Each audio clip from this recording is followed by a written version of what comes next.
عزم، خودداری اور روحانی عقائد کے موضوعات پر بہت زیادہ لکھا گیا ہے۔ اس دور کی داستان، قصہ، گنان، ہیت، سوڑے، کاتھا اور قابل ذکر اصناف ہیں۔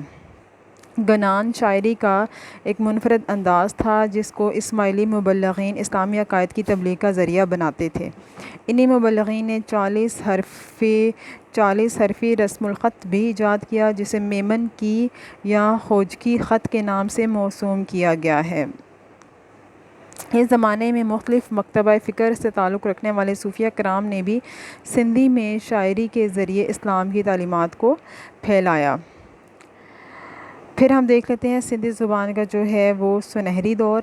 18ویں صدی عیسوی تک کا سندھی جو دور تھا وہ سندھی ادب میں سنہری دور کہلاتا ہے، کیونکہ اس دوران میں شاہ عبداللطیف بھٹائی اور سچل سرمد جیسے بزرگوں نے سندھی زبان کی جو ہے نا اس کو عروج پہنچایا، اور ان شعراء نے عوام کی زبان میں علم و حکمت اور دانش و بصیرت کے لازوال نغمے بھی لکھے۔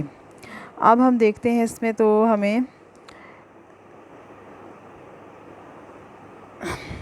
شاہ عبداللطیف بھٹائی کا اگر ہم دیکھ لیں کہ انہوں نے کیا خدمات کی تھی سندھی زبان کے حوالے سے، تو شاہ عبداللطیف بھٹائی سندھی زبان کے عظیم شاعر تھے، اور آپ نے اپنی شاعری کے لیے تمثیلی انداز اور مخصوص قسم کی موسیقی کو اختیار کیا، جن کا مواد آپ نے سندھی لوک کہانیوں سے اخذ کیا۔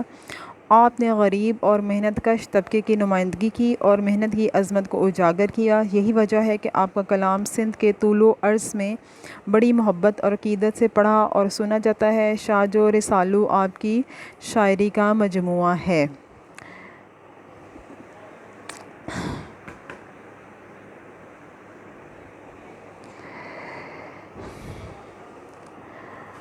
اچھا، اس کی وجہ سے سندھ کے ہر کونے میں ان کی شاعری کی جو ہے وہ گونج ہمیں سنائی دیتی ہے۔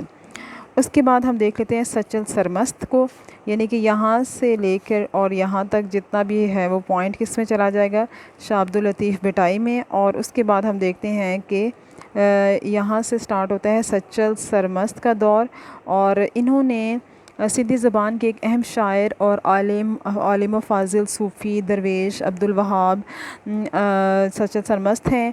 انہوں نے سندھی، اردو، سرائیکی، پنجابی اور فارسی میں شاعری کی۔ وہ صوفی صفت انسان تھے اور تصوف میں وحدت الوجود ان کا مسلک تھا، اور یہی ان کی شاعری کا معیار بھی ہے۔ وہ لوگوں کو توحید کا سبق دیتے تھے، اور مجموعی طور پر ان کے اشعار کی تعداد 9 لاکھ کے قریب ہے۔ پھر ہم دیکھتے ہیں سندھی زبان کا نثری ادب۔ شاعری کے ساتھ ساتھ نثری ادب میں بھی اساتذہ جو ہیں علماء اور مبلغین کی اجتماعی کوششوں سے بہت سا سرمایہ جمع ہو گیا۔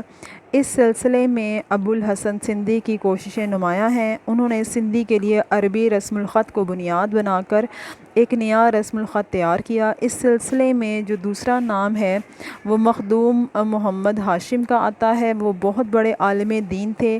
انہوں نے فارسی اور سندھی میں تقریباً 150 کتابیں لکھیں، جن کا موضوع اسلامی عقائد کی تصحیح اور تشریح ہے۔ ان میں سے بعض کو آج بھی دینی مدارس اور مصر کی جامعۃ الازہر میں نصابی کتب کی حیثیت حاصل ہے۔ اس کتاب میں اخوند عزیز اللہ نے قرآن پاک کا نثری جو ہے ترجمہ کیا۔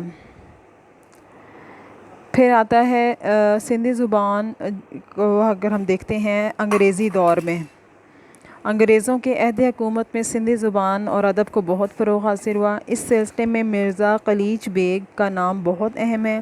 آپ نے جغرافیائی، تاریخ، سوانح نگاری، نعت نویسی، قائد زبان، تذکرہ نگاری، ڈرامہ نویسی، ناول نگاری اور تحقیق و تنقید پر قلم اٹھایا۔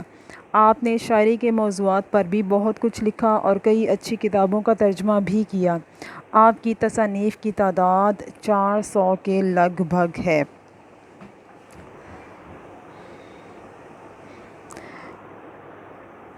پھر ہم دیکھ لیتے ہیں جی انگریزوں کے دامِ تسلط میں برصغیر کی سیاسی اور سماجی زندگی میں بہت اہم تبدیلیاں آئیں، اور لوگوں میں پختہ شعور اجاگر ہوا، اور اسی دور میں اگر ہم دیکھتے ہیں تو سندھی صحافت جو ہے اس کو بہت فروغ ملا اور اہمیت حاصل ہوئی۔ قرآن پاک کا منظوم ترجمہ مولوی ملا نے 1970 کے عشرے میں کیا۔ بیت، وائی، کافی، مولود سندھی کی مخصوص شعر کی اصناف ہیں۔ جدید ادبی رجحانات میں سندھی دوسروں زبانوں کے ساتھ ساتھ متاثر ہوئی ہے۔ پاکستان کے معرض وجود کے بعد جدید افسانہ، ڈرامہ نگاری، ادبی تحقیق اور دیگر علمی میدانوں میں اسے خاصا مقام جو ہے وہ حاصل ہوا اور اس میں خاصا کام بھی ہوا۔ جدید ادیبوں نے روایتی انداز کو جدید رجحانات سے ہم آہنگ کیا اور تمام تر نثری اصناف کو جلا بخشی۔ تحقیق و تنقید میں بھی نمایاں ترقی ہوئی۔ سندھی زبان کی ترقی کا ادارہ فعال کردار ادا کر رہا ہے۔ ٹھیک ہے، تو اس کے جو ہیں جدید ادبی رجحانات وہ بھی ہم نے اس کے اندر جو ہے وہ دیکھ لیے۔ ٹھیک ہو گیا، یہ ہمارا سندھی زبان کا ٹاپک کمپلیٹ ہو گیا۔ اس کو ہیڈنگ کے ساتھ اچھے طریقے سے یاد کر لیجیے گا۔ اوکے، اللہ حافظ۔